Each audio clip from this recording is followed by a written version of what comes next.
Can you explain sort of your role at tendercare and what it is that you're responsible for? Yeah, so I'm the lead engineer at tendercare.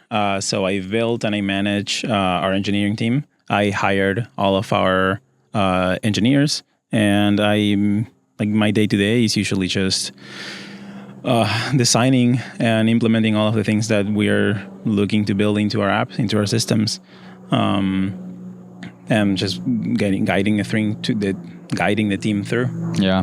You are such a smart guy. You're one of the smartest people I know, honestly. And you could be anywhere in the world. Like you could be with any team, I believe. You could be with any team. You could be with any company. You could be anywhere.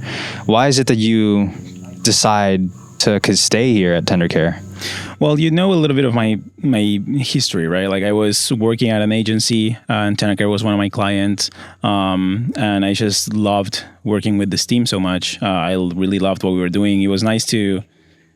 It was the first company that I worked with, that I worked for, where I felt like my work was making an impact. That it was like truly helping people. So I think that's my biggest reason, honestly.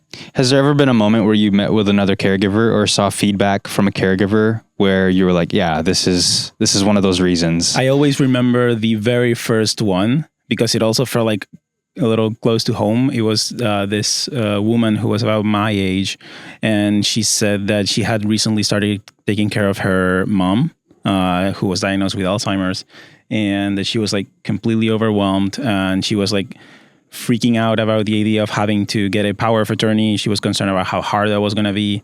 And at the time in our app, we had like this system that was guiding you through, like telling you why you might need a power of attorney, what you would need to do to get it. And she just reached out to us. She sent us a message like, this is exactly what I've been looking for. Like I've been so overwhelmed and you've made this so easy for me. It just felt like, and this was right when I joined the company. It was a while ago, and it was like the very first time that I had heard feedback like that, and it really stuck with me. Like to this day, this is the one piece of feedback that I always come back to. It hit me hard. It felt really good. Yeah, feel like you were helping. That was a long time ago. How can you still maintain? Like, how can you still hold on to that and still use that as the thing that continues to fuel you? I think it was the first time I had felt anything like that. You know, like I was truly proud of what we had done, and it just felt so good. And we've gotten like countless accounts of feedback like that since, but I don't know. It was just my first time that I really felt like I was making an impact. How much of your commitment to the team, how much of that has to do with your working relationship with Shauna?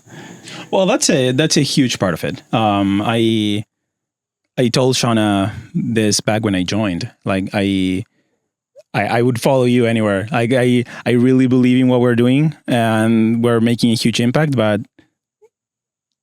on different circumstances, like I would still want to work with you. Like she's such an amazing person and boss, and she pushes all of us forward and tries to get us like always growing.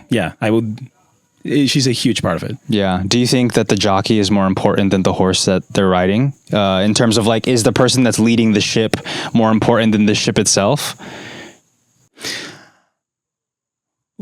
Good question. Not necessarily. Like, I think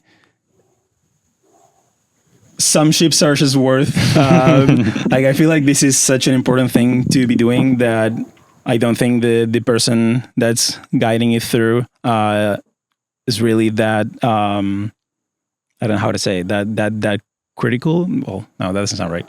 It's just not that important. You don't think it's... I feel like there's definitely situations in which that is true. But I feel like with such an important problem like the one we're tackling, I don't believe that applies. I believe that everyone should, like, if we weren't doing it, someone else could or should. Like, this is something that really needs to be solved. So, yeah, I think some problems deserve to be solved. but yeah, definitely the person that's guiding us through and that's making all of this happen matters. Of course. Yeah. If you had to think about young Santi, who first, even before you hopped into Tender, when it was Tender, what have you learned since that time? And I'm sure you could write a novel on the things that you've learned, but like what key things have you learned in that time from the engineer's perspective that have like really catapulted you to where you are now? Well, a huge thing for me was like young Santi was a lot more opinionated on the importance of like being very strict with your engineering practices and like making sure everything is like always to the letter. And honestly, that's just, if the back end is not that nicely implemented, that doesn't matter to a caregiver who is just needing help and needing some relief. So yeah, I think I've grown a lot in understanding that the most important thing for us to be doing is providing value and helping people.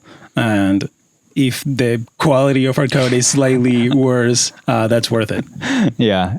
That's so funny because I think about when we were launching the Tender ID and there were so many things that were wrong with it. And yet Shauna was still like, hey, let's still push to put this out on a certain day. I know that makes you uncomfortable because you are the guy that has to go and fix everything that breaks. But have you gotten better at being less opinionated and trying to make sure everything is like exactly right? Or do you still have to like force yourself to understand that not everything is going to be perfect when it releases? No, I feel like I've definitely gotten better. Yeah. Like I find myself, even when I talk to friends at other companies, like I find myself telling them, why are you focusing on something that's so unimportant? Like, just release a feature. People need it. So why are you just holding it for something that minor? So yeah, I definitely think like I've gotten better at that. But Shauna is a huge part of it. Like Shauna, like I said, and she keeps pushing. She tries to get us all to be at our best. And yeah, she like, when we have a deadline, we have to hit it. We want to get this out. And yeah, it's just, it's a constant like back and forth dynamic that has really helped me grow a lot. Do you think you would have ever imagined yourself managing other engineers? Yeah, I think so. I think like that was, I always figured that would be like a natural evolution of my role. And I always liked like mentorship. I really like when I get a chance to work one-on-one with my engineers and being able to help them through something, teach them something, or figure something out together. So yeah, I think I always felt like I would end up in a position like this. If you had to give some advice to somebody who's maybe stepping into like a manager, like a head of engineer role, what advice could you give them?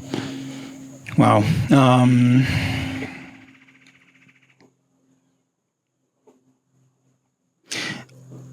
I feel like what we just discussed, like just shipping things, it's a lot more important than some like just having your code always be perfect. Yeah. Does your team ever push back on that? Definitely, yeah. Like it's not ready yet. Yeah. Well, not that it's not ready, but we've had discussions about like sometimes we design something and we go through like we use like these diagramming tools to build our database designs, and we sometimes like figure out, okay, this is the ideal, this is our North Star, this is what we want to get towards. But then now we need to actually build something, and we can't take a month to build it. So let's scale this down. Let's figure out what we actually truly need right now, and let's just go there. And sometimes that cut down is a little too much for them. Yeah. So yeah, definitely. What do you think has been, because how long have you been here at tendercare? About 2 years now? Yeah. I mean, full-time over, maybe about 2 years. But I was working with them from the agency a while before that. Yeah, so a while. Like I mean, you're you're the longest team member here, right? Like you're the... I believe so, yeah. I mean, unless we're counting Matt. Yeah. What do you think has been the hardest part of this whole journey for you?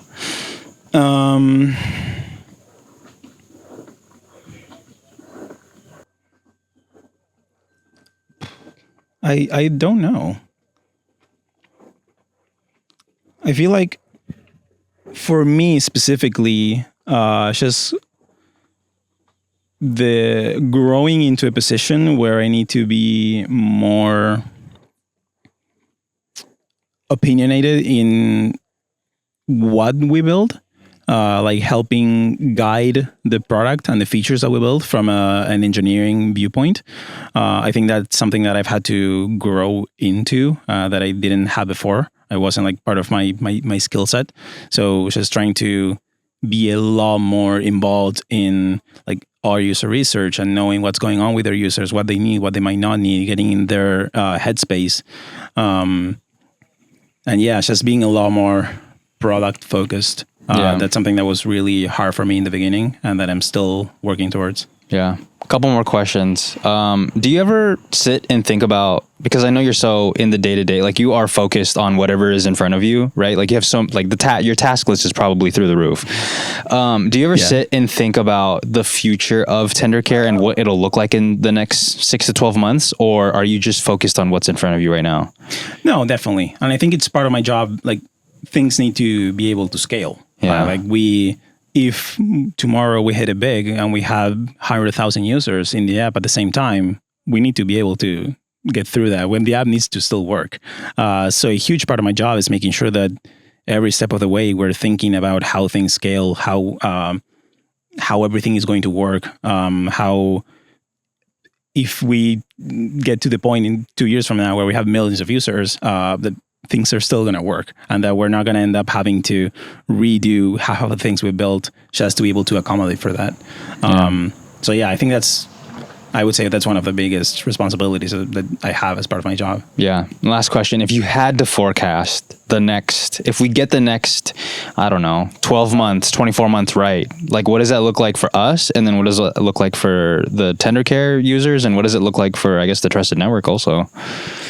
Yeah. I mean, I think always the things what we're striving towards is being able to help people the most. I think we are still trying to do better at connecting them with the trusted network, at helping them find the resources that they truly need. So I think that like the ideal for me is that we get to a point where we can truly understand the situation that our caregivers are on and what they need in that moment, and that we can proactively like help them connect with the people who might help them. Like you might need an elder attorney in this moment. You might need someone who does assisted living placement.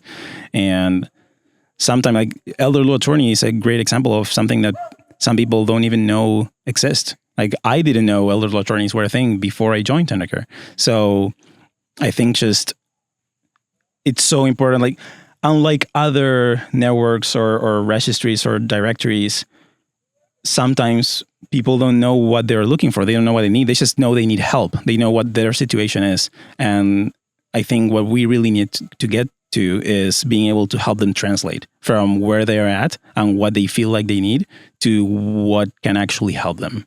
So yeah, I think that's what we're actively working towards. And in an ideal situation, that's what we're going to be getting to soon. Yeah. Are you bullish on us figuring that out? Absolutely. Yeah. I mean, we're doing tons of work on that. I definitely think we can. Yeah. Amazing. Yeah. Cool. Thanks, Santi.